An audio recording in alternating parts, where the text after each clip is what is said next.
বাংলাদেশের বর্তমানে সবচাইতে বড় যে ক্রাইসিসটা, সবচেয়ে মর্মান্তিক যে ক্রাইসিস, গত ৩-৪ দিনে বাংলাদেশে প্রায় ১০০'র উপরে শিশু মারা গিয়েছে হামের আ কারণে। তো এই বিষয়টা নিয়ে একটু কথা বলতে চাই যে কেন মারা গেল? এটার পেছনে কারা দায়ী? বিভিন্নভাবে আ এটাকে জাস্টিফাই করা হচ্ছে। বিভিন্নভাবে এই হত্যাকাণ্ডের জন্য আওয়ামী লীগ সরকারকে দায়ী করছে আ তারেক জিয়ার যেই স্বাস্থ্যমন্ত্রী, এই ভদ্রলোক। চলুন তো একটু জানি যে আসলে এই হত্যাকাণ্ডগুলো কিভাবে সংঘটিত হয়েছে এবং কারা এর পেছনে দায়ী।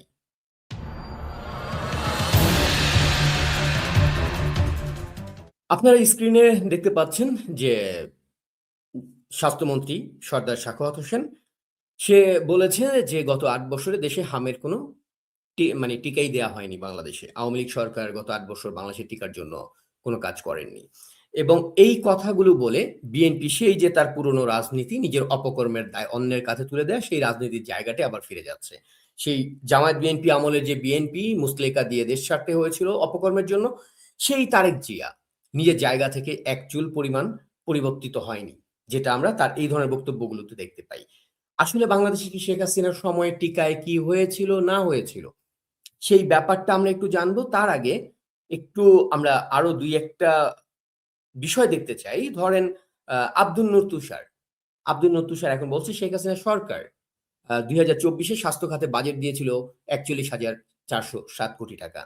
আজ স্বাস্থ্যমন্ত্রী বলেছেন, স্বাস্থ্য তহবিলে একেবারে শূন্য এতগুলো টাকা মাত্র ১৯ মাসে সব হাওয়া হয়ে গেল। ঠিক এই কথারই প্রতিধ্বনি আমরা দেখতে পাই স্বাস্থ্য খাতে তহবিল শূন্য, গজ ব্যান্ডেজ, সিরিঞ্জ কেনার টাকাও নেই বলছেন সেই স্বাস্থ্যমন্ত্রী। তাহলে এই লুটপাটগুলো কি মানে আওয়ামী লীগ সরকার করেছিল? তাহলে আওয়ামী লীগ সরকার দেশ কিভাবে চালাতো? এই জায়গাটা আমরা একটু দেখব যে আওয়ামী লীগ সরকার আসলে কিভাবে দেশ চালাতো এবং বাংলাদেশের গণমাধ্যম তথ্য উপাত্তগুলো কি বলছে সেই ব্যাপারটায়। আমরা ১ম এ আমিনুল হক পলাশের একটা মানি ভিডিও দেখে নেই। আওয়ামী লীগ সরকার আসলে টিকা কি ৮ বছর দিয়েছিল কি দেয়নি সেই ব্যাপারে আমরা একটা স্বচ্ছ ধারণা পেতে পারি এই ভিডিও থেকে। সর্দার সাখাওয়াত হোসেন বকুল বলেছেন, গত ৮ বছর দেশে হামের টিকাই দেওয়া হয়নি। এমন নির্জলা মিথ্যা বলা কেবলমাত্র বিএনপির কোন নেতার পক্ষেই সম্ভব। কেননা জন্মলগ্ন থেকে এই দলটা রাজনীতির টিকেই আছে মিথ্যা ও ইতিহাস বিকৃতির ওপর। এটাও হতে পারে ব্যবসায়ী থেকে স্বাস্থ্যমন্ত্রী বনে যাওয়া সর্দার সাখাওয়াত হোসেন বকুল আসলে জানেনই না হামের টিকা কি জিনিস।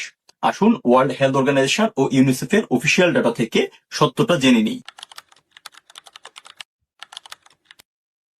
ডব্লিউএইচও এর কান্ট্রি রিপোর্ট অনুযায়ী বাংলাদেশে ২০১২ সালে রুবেলা ভ্যাকসিনকে এমআর ভ্যাকসিন তথা মিজেলস অর্থাৎ হাম ও রুবেলার কম্বাইন্ড ভ্যাকসিন হিসেবে দেওয়া শুরু করা হয়। একই বছর মিজেলস তথা হামের সেকেন্ড ডোজও চালু করা হয়। আর ২০১৫ সালে এমআর তথা হাম ও রুবেলার কম্বাইন্ড ভ্যাকসিনের সেকেন্ড ডোজ শুরু করা হয়। ডব্লিউএইচও ও ইউনিসেফের কান্ট্রি প্রোফাইল অনুযায়ী বাংলাদেশে এমসিভি-1 তথা হামের প্রথম ডোজ কাভারেজ ২০১৫ সাল থেকে ২০২৩ সাল পর্যন্ত ধারাবাহিকভাবে ৯৭% ছিল। এমসিভি-2 তথা হামের দ্বিতীয় ডোজের কাভারেজ ২০১৫ সালে ৯০%, ২০১৬ সালে ৯২% আর ২০১৭ থেকে ২০২৩ সাল পর্যন্ত ছিল ৯৩%। আবার আরসিভি-1 অর্থাৎ রুবেলা কন্টেন্ট ভ্যাকসিনের কাভারেজ ২০১৫ থেকে ২০২৩ সাল পর্যন্ত ছিল ৯৭%। একটা দেশে যদি ৮ বছর এমআর ও এমসিভি টিকা না দেওয়া হয়, তাহলে ডব্লিউএইচও এর বার্ষিক কাভারেজ টেবিলে ৯০ থেকে ৯৭% কাভারেজ দেখানোর প্রশ্নই আসে না। শুধুমাত্র নিয়মিত টিকাদান কর্মসূচি নয়, এর বাইরেও ২ দফা বিশেষ টিকাদান ক্যাম্পেইন চালানো হয়েছে বাংলাদেশে। ডব্লিউএইচও এর প্রতিবেদন অনুযায়ী ২০১৪ সালে বাংলাদেশে এমআর ক্যাচআপ ক্যাম্পেইন চালানো হয়, যেখানে প্রায় ৫,৩০,০০,০০০ শিশুকে টিকা দেওয়া হয়। আবার ২০১৮ সালে ড্রপ আউট আর মিসড চিলড্রেনদের প্রায় ৫০,০০০ জনকে দেওয়া হয় এমআর ভ্যাকসিন। রোগ প্রতিরোধ ক্ষমতা বাড়াতে বাংলাদেশের টিকাদান কর্মসূচির এই অভাবনীয় সাফল্যের জন্য ২০১৯ সালের ২৩ সেপ্টেম্বর জাতিসংঘ সদর দফতরে Global Alliance for Vaccine and Immunization তৎকালীন প্রধানমন্ত্রী জননেত্রী শেখ হাসিনাকে ভ্যাকসিন হিরো সম্মাননায় ভূষিত করে। টিকাদান কর্মসূচিতে বাংলাদেশ ছিল পুরা পৃথিবীর জন্যই রোল মডেল। বাংলাদেশের স্বাস্থ্য খাতকে পরিকল্পিতভাবে ধ্বংস করেছে অবৈধ ইউনূস সরকার। ভ্যাকসিন স্বল্পতায় বন্ধ হয়ে গিয়েছে নিয়মিত টিকাদান কর্মসূচি। সরকারি হাসপাতালগুলো ভুগছে তীব্র ওষুধ সংকটে। আর বিএনপি জামাত যেহেতু ক্ষমতার লোভে ইউনূসের সকল অপকর্মকে প্রশ্রয় দিয়েছে, তাই সেই ব্যর্থতা ঢাকতে আওয়ামী লীগের উপর দোষ চাপানোর নির্লজ্জ চেষ্টা করছে। গত কয়েকদিনে হাম ও নিউমোনিয়া আক্রান্ত হয়ে ৬৬ জন নিষ্পাপ শিশু মৃত্যুবরণ করেছে। নিরীহ শিশুদের মৃত্যু নিয়ে মিথ্যাচারের এই জবাব দেশবাসী একদিন কড়াই গন্ডায় বুঝিয়ে দিবে? এটা হচ্ছে একটা, আমরা প্রতিবেদন দেখলাম যে আওয়ামী লীগ সরকারের সময় কি করেছে বিএনপি স্বাস্থ্যমন্ত্রী কেন মিথ্যে বলছে, কিংবা কেন হচ্ছে ধরেন ইউনুস গ্যাং যে ছিল, এনজিওজীবী গ্যাং, তারা স্বাস্থ্য খাতকে ধ্বংস করলে গণমানুষের ক্ষতি হলে, গণমানুষ আরো বেশি দারিদ্রতার মধ্যে পড়ে গেলে, অসুস্থতার মধ্যে পড়ে গেলে তাদের কি লাভের জায়গাটা, সেটা নিয়েও কথা বলবো। তার আগে একটু দেখতে চাই এই স্বাস্থ্যমন্ত্রী, এই মিথ্যেবাদী স্বাস্থ্যমন্ত্রী যে মিথ্যাচার, সেই মিথ্যাচার প্রসঙ্গে বর্তমানে আমাদের হেলথের সঙ্গে যারা জড়িত রয়েছেন সেই এটার উপরে যে রিপোর্ট, টেলিভিশন রিপোর্ট, সেই রিপোর্ট কি বলে, এই রিপোর্ট কি আসলে স্বাস্থ্যমন্ত্রীর এই কথার প্রতিফলন আমরা দেখতে পাই কিনা, যে মূলত আওয়ামী লীগ সরকারের আমলে ভ্যাকসিন না দেওয়ার কারণেই এই ঘটনা ঘটেছে। আমরা একটু টেলিভিশনে একটা রিপোর্ট দেখব, আমি সবকিছুর ক্যালকুলেশনটা মিলিয়ে দেবো শেষে, যে ইউনুস কেন এটা করেছে এবং এই হত্যাকাণ্ডগুলো ইউনুস কেন করেছে এবং হত্যার দ্বারা ইউনুস কিভাবে লাভবান, আমি পুরো ব্যাপারটা নিয়েই কথা বলবো। আমরা একটু রিপোর্টটা দেখে নিই। ভয়াবহ বিপর্যয়ের মুখে পড়েছে, বিশেষ করে জরুরি জীবন রক্ষাকারী ঔষধের তীব্র সংকট এবং প্রশাসনিক অদূরদর্শিতার কারণে সাধারণ মানুষের জীবন এখন চরম ঝুঁকির মুখে। ডক্টর ইউনূসের স্বনির্ভরতা অর্জনের একপাক্ষিক নীতির কারণে বিদেশ থেকে জলাতঙ্কের টিকা এবং সাপে কাটার ইনজেকশন আমদানি প্রায় বন্ধ করে দেয়া হয়েছে, যার খেসারত দিতে হচ্ছে সাধারণ জনগণকে। সংশ্লিষ্ট সূত্রে জানা গেছে, গত 1.5 বছরে ইউনূসের সরকার দেশের ভেতরের চাহিদা মেটাতে সক্ষম কোনো বিকল্প ব্যবস্থা গড়ে না তুলে আমদানি নির্ভরতা কমানোর হঠকারী সিদ্ধান্ত নেয়। ফলে বর্তমানে দেশের প্রায় প্রতিটি সরকারি হাসপাতালে জলাতঙ্কের টিকার জন্য হাহাকার চলছে। 2025 সালের 18 অক্টোবর শাহজালাল আন্তর্জাতিক বিমানবন্দরের কার্গো ভিলেজে অগ্নিকাণ্ডের ঘটনায় শত শত কোটি টাকার ঔষধের কাঁচামাল পুড়ে যাওয়ার পর এই সংকট আরো চরমে পৌঁছায়। ইনসেপ্টা ও পপুলারের মতো বড় কোম্পানিগুলোর উৎপাদন ব্যাহত হলেও ইউনূস সরকার বিদেশ থেকে জরুরি ভিত্তিতে টিকা আমদানির কোনো কার্যকর উদ্যোগই নেয়নি। এর ফলে সরকারি 450 টাকার টিকা সাধারণ মানুষকে 1000 থেকে 1200 টাকায় বাইরের ফার্মেসি থেকে কিনতে হচ্ছে, যা অনেক দরিদ্র পরিবারের পক্ষে কেনা অসম্ভব। অন্যদিকে সারা দেশে রাসেল ভাইপার সহ বিষধর সাপের উপদ্রব বাড়লেও উপজেলা পর্যায়ে অ্যান্টিভেনম পৌঁছাতে চরম ব্যর্থতার পরিচয় দিয়েছে স্বাস্থ্য মন্ত্রণালয়। হাইকোর্টের স্পষ্ট নির্দেশনা থাকা সত্ত্বেও পর্যাপ্ত সরবরাহের অভাবে সাপে কাটা রোগীরা প্রয়োজনীয় চিকিৎসা না পেয়ে ঢলে পড়ছেন মৃত্যুর কোলে। ইউনূসের সরকারের স্বাস্থ্য উপদেষ্টার অযোগ্যতা এবং পরিকল্পনা। এই এই অথর্ব মহিলাকে একটু চিনে রাখবেন, নূরজাহান বেগম স্বাস্থ্য উপদেষ্টা হিসেবে দায়িত্বে ছিল। স্বাস্থ্য খাত নিয়ে কোথায় কবে কাজ করেছে, তার যোগ্যতা কি, এগুলোর কোনো প্রশ্নই আসেনি। কারণ সে হচ্ছে ইউনূসের গ্রামীণ ব্যাংকের একজন এমপ্লয়ি। সে হচ্ছে গিয়ে, মানে আপনি লামিয়া মোর্শেদ নামে আরেকজন আছে, এ আছে, এদের মানে এদের মতো যারা হচ্ছে ইউনূসের ব্যক্তিগতভাবে ইউনূসকে বিভিন্ন সুখ দিয়ে গিয়েছে তাদের যৌবনের কাল থেকে শুরু করে বৃদ্ধ বয়সে এসে, ইউনূস এদেরকে মূলত উপহার হিসেবে এক একটা মন্ত্রণালয় দিয়েছিল, এদেরকে বিভিন্ন জায়গায় ক্ষমতায় বসিয়েছে। এই নূরজাহান বেগমের সরাসরি নির্দেশে টিকা কার্যক্রম বন্ধ করা হয়। বাইরে থেকে আমাদের যে টিকা আমদানির বিষয়টা চলমান ছিল, সেই পুরো প্রক্রিয়াটাকে বন্ধ করা হয় এই নূরজাহান বেগমের কারণে, তার নির্দেশে।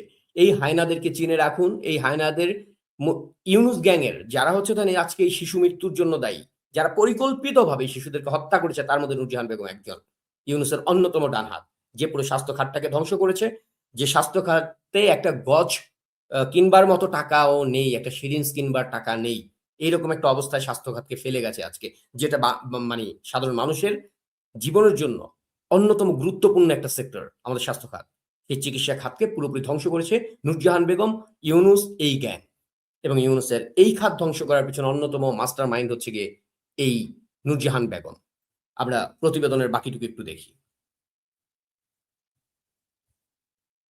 দেশের স্বাস্থ্য খাত আরো চরমে পৌঁছায়। ইনসেপ্টা ও পপুলারের মতো বড় কোম্পানিগুলোর উৎপাদন ব্যাহত হলেও ইউনূস সরকার বিদেশ থেকে জরুরি ভিত্তিতে টিকা আমদানির কোনো কার্যকর উদ্যোগই নেয়নি। এর ফলে সরকারি 450 টাকার টিকা সাধারণ মানুষকে 1000 থেকে 1200 টাকায় বাইরের ফার্মেসি থেকে কিনতে হচ্ছে, যা অনেক দরিদ্র পরিবারের পক্ষে কেনা অসম্ভব।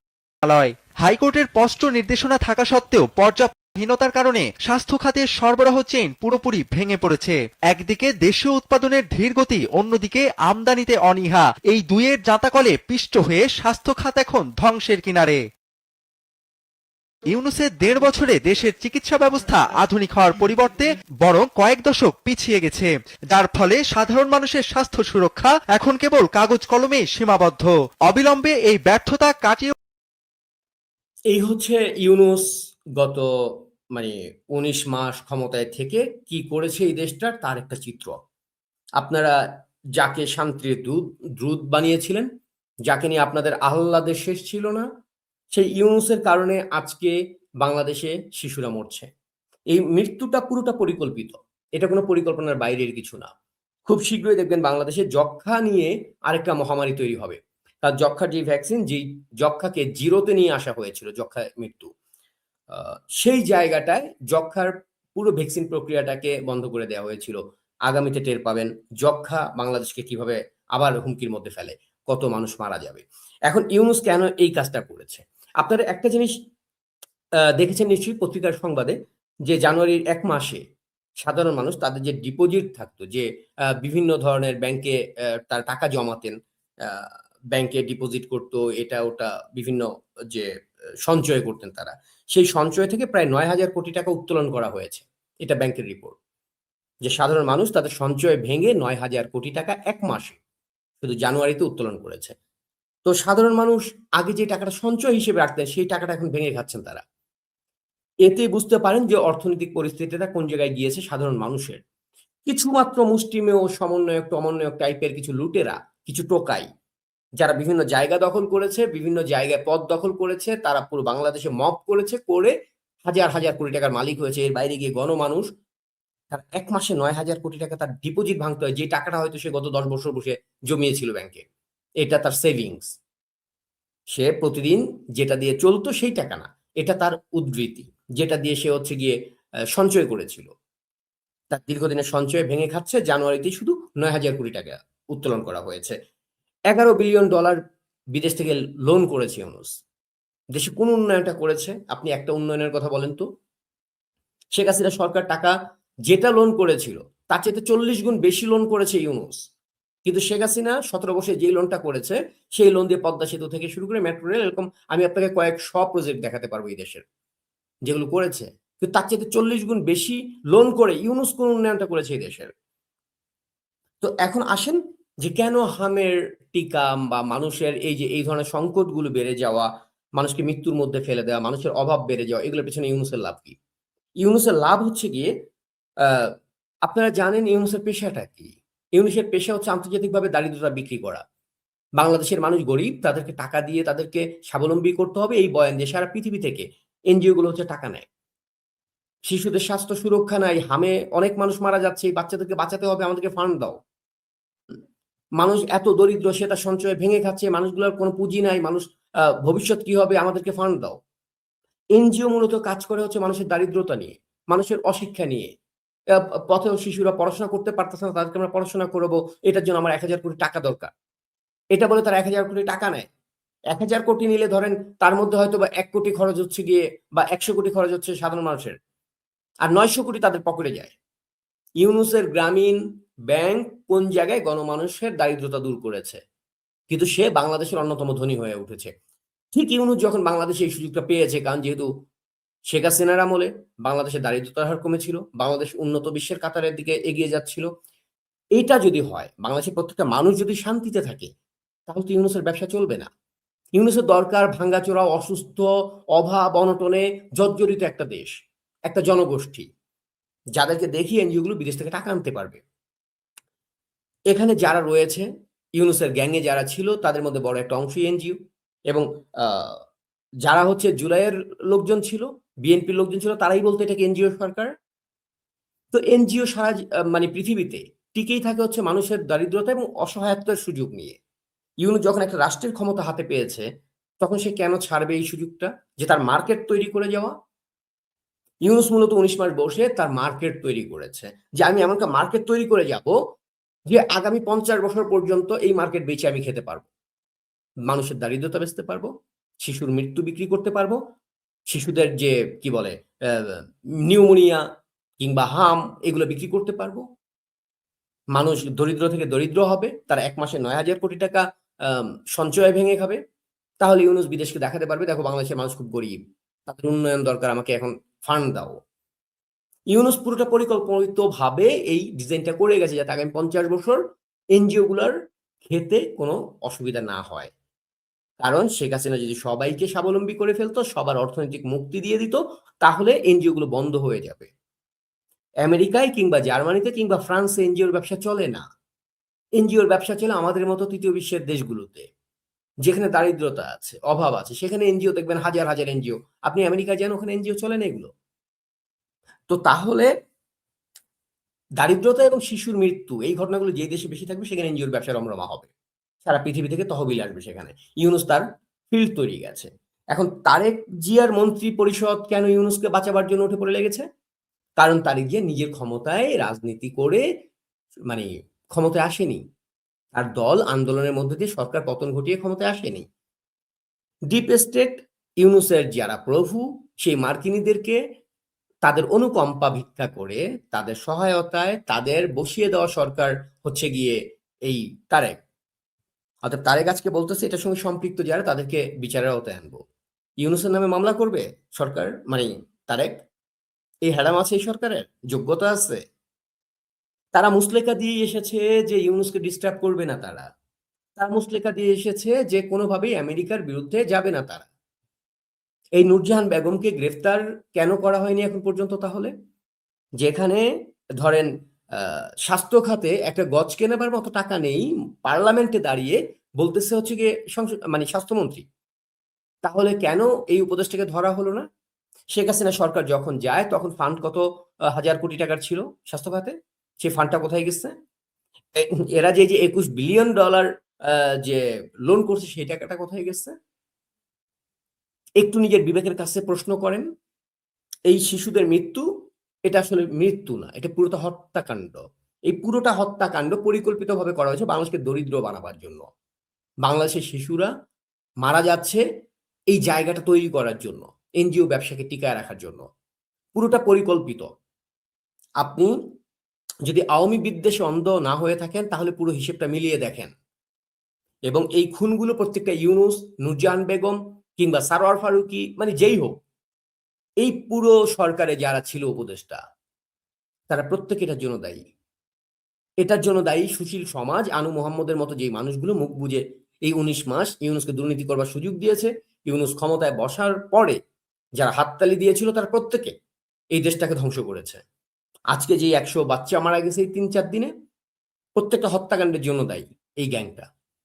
কিন্তু এখন প্রশ্নের জায়গা হচ্ছে, তারেক বলছে বিচার করবে, কিন্তু তারেক কার বিচার করবে? তারেক এমনিতেই সেনাবাহিনীর মার খেয়ে বেচারার কোমর ভাঙা, ঠিক মতো বসতে পারে না, এক এক জায়গায় গেলে দেখেন বারবার সে চেয়ার পাল্টায়। হ্যাঁ, তো কোমর ভাঙ্গা একটা লোক মোহাম্মদ ইউনুসের নামে মামলা করবে? ইউনুসের এই শিশু হত্যার জন্য জবাবদিহি করবে? সেটা সম্ভব? এই নূরজাহান বেগমের মতো ইউনুসের যৌনদাসীর বিচার করবে তারেক? আপনার মনে হয় সম্ভব সেটা? আমেরিকা ছেড়ে দেবে তারেককে? তারেক কি আসার আগেই বলে নাই যে আমার দেশি ফের আমার উপর নির্ভর করেন, আরো অনেকের উপরে নির্ভর করে? সেই অনেকরা মানে তারেককে ছেড়ে দেবে ইউনুসের গায়ে হাত দিলে? ইউনুস জানতো যে ওর গায়ে হাত দেওয়ার মতো পরিস্থিতি রাখবে না। ও যাকেই ক্ষমতায় আসবে তাকে ইউনুসের বাপেদের কাছে দস্তখত দিয়ে মুসলেকা দিয়ে আসতে হবে। তারেক মুসলেকা দিয়ে এসেছে। এই শিশু মৃত্যুগুলো নিয়ে কথা বলেন, এর পেছনে পুরো রাজনীতিটা বোঝার চেষ্টা করেন। জুলাইতে যে পাপ করেছেন সেই পাপ খণ্ডন করেন অন্তত আজকে। এই শিশুগুলার সঙ্গে প্রতারণা করেন না। এই শিশুগুলা স্বাভাবিকভাবে হামে মারা যায়নি, তাদেরকে চিকিৎসাহীন রেখে মৃত্যুর দিকে ঠেলে দেওয়া হয়েছে, এবং পুরোটা করা হয়েছে খুব পরিকল্পিতভাবে দীর্ঘমেয়াদে এনজিওর ব্যবসাকে টিকিয়ে রাখার জন্য। একটু হিসেবটা মেলান, এই 100 বাচ্চার মৃত্যুর ব্যাপারে কথা বলেন, তাদের মৃত্যুর পেছনে যারা দায়ী তাদের বিচারের দাবি তোলেন। সন্তান আপনারও আছে, অন্ততপক্ষে আপনার সন্তান মারা যাওয়ার আগে আরেকজনের সন্তানের মৃত্যুর বিষয়ে কথা বলেন। অধিকারের প্রশ্নে অন্ততপক্ষে এই ইউনুস গ্যাংয়ের যে অপকর্ম, এই জায়গাটা তুলে ধরেন। আর যদি মনে করেন যে না এখনো কথা বলবার সময় আসেনি, তাহলে আপনার কাছে আমার অনুরোধ, অপেক্ষা করেন আপনার বাচ্চাটা মারা যাওয়া পর্যন্ত। কারণ আপনার ঘরে আগুন না লাগলে আপনি অন্যের ঘরে আগুনের যন্ত্রণা বুঝতে পারবেন না। এই শিশুগুলো একজনও স্বাভাবিকভাবে অসুস্থ হয়ে মারা যায়নি, প্রত্যেককে খুন করা হয়েছে। প্রত্যেককে পরিকল্পিতভাবে খুন করেছে ইউনুস, মানে তারেক গ্যাংও এটার সঙ্গেই জড়িত, প্রত্যক্ষভাবেই জড়িত। কারণ ইউনূসের ১৯ মাসের প্রত্যেকটা কাজকে বিএনপি সমর্থন দিয়েছে। অতএব এই হত্যাকাণ্ড নিয়ে কথা বলেন, হত্যাকাণ্ডের সঙ্গে জড়িত আপনার সন্তানকে কারা মারছে প্রশ্ন তোলেন। একেবারেই আমাদের স্পষ্ট অবস্থান, এই ১০০ শিশু পরিকল্পিত হত্যাকাণ্ডের শিকার এবং এই হত্যাকারী ইউনূস এবং তার উপদেষ্টা পরিষদ। পেছনে কারা রয়েছে না রয়েছে সেটা আমাদের দেখার ব্যাপার না। পেছনে কোন শক্তি রয়েছে, ডিপ স্টেট, এগুলো আমাদের ইস্যু না। আমরা যাদেরকে দেখছি সামনে ক্রিমিনাল, আমরা তাদের বিচার দাবি করছি। ১০০ শিশু হত্যাকাণ্ডের জন্য এখন পর্যন্ত ১০০, এটা আরো বাড়তে পারে সামনে। আমি প্রত্যাশা করি না বাড়ুক, কোনো শিশুই এইরকম নির্মম মৃত্যুর দিকে না যাক। কিন্তু এই শিশুদের মৃত্যুর জন্য যারা দায়ী প্রত্যেকের বিচারের দাবি তুলছি। আপনিও আপনার জায়গা থেকে আওয়াজ তুলুন। ধন্যবাদ সবাইকে।